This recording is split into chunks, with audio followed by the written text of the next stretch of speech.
Now, how do companies deal with executives who repeatedly underperform? By sacking them.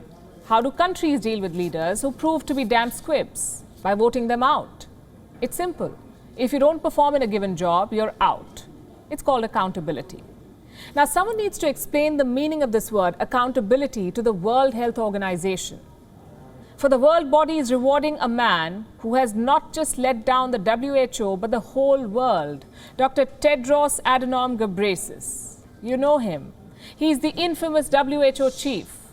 He failed to declare a pandemic on time. He shielded China. He failed to tell the world anything about the origin of the Wuhan virus. He even failed to approve vaccines on time or have them shipped to countries in need. The WHO should have held Dr. Tedros accountable. Instead, it has chosen to nominate him for a second term. Slow clap. Dr. Tedros' current term expires in August 2020. The world body was supposed to send nominations for the next Director General. The deadline ended on the 23rd of September. And guess what? Dr. Tedros is standing unopposed. No other names were sent. Reports say at least 17 European Union nations put their weight behind Dr. Tedros. Reuters says there was wide support for Dr. Tedros' second term. How and why? Have they forgotten just how much this man has cost the world? In case they have, let me once again remind the world why Dr. Tedros needs to go. Look at the number on your screen. It's 5 million. Count the zeros.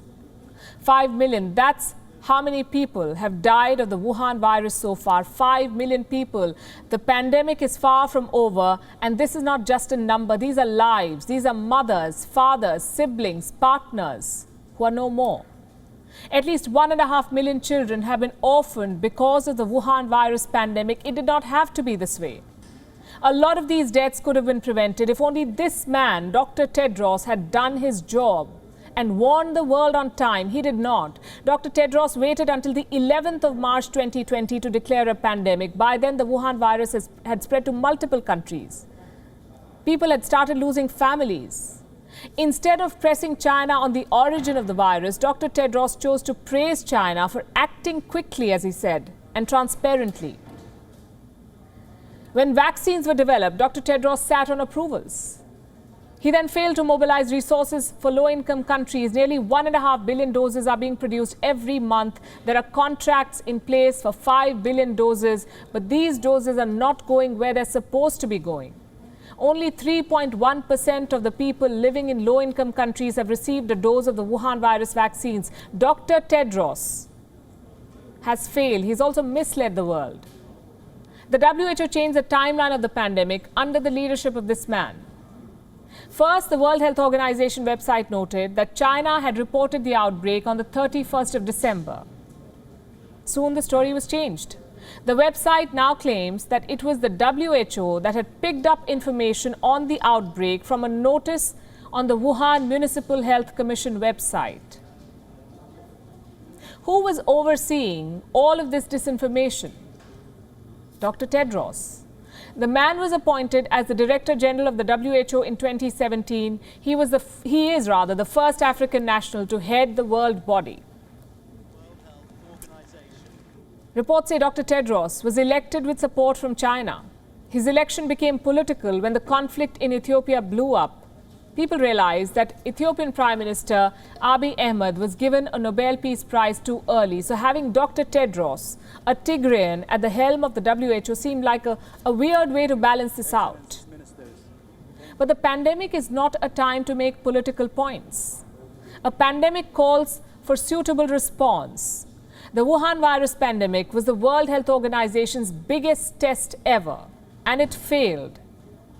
It failed under the leadership and because of Dr. Tedros.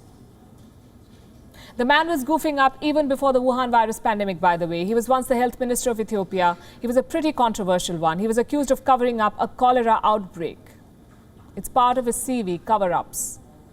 A year after he took charge at the WHO, Ebola exploded in Congo. It was the second largest outbreak on record, and it took 2 long years to contain it. The Wuhan virus pandemic was Dr. Tedros' chance at redemption, but he chose to declare a PHIE, or a public health emergency of international concern. Then he waited for 30 days before declaring a pandemic. Dr. Tedros' delay and bias has come at a high cost. This man should have stepped down by now. He did not. The World Health Organization should have held him accountable. It did not. Instead, countries are serving him a second term on a silver platter.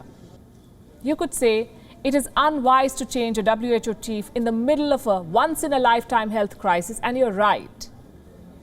Except, it would have been unwise had I been talking about removing an effective WHO chief from office. I'm talking about Dr. Tedros. Countries don't even trust him enough to listen to him when he says booster shots are not needed. Why should they? Dr. Tedros' incompetency is out there for the world to see. He has fallen flat in the face of the pandemic. There is no need for this man to stay in office. Dr. Tedros must go. WION is now available in your country. Download the app now and get all the news on the move.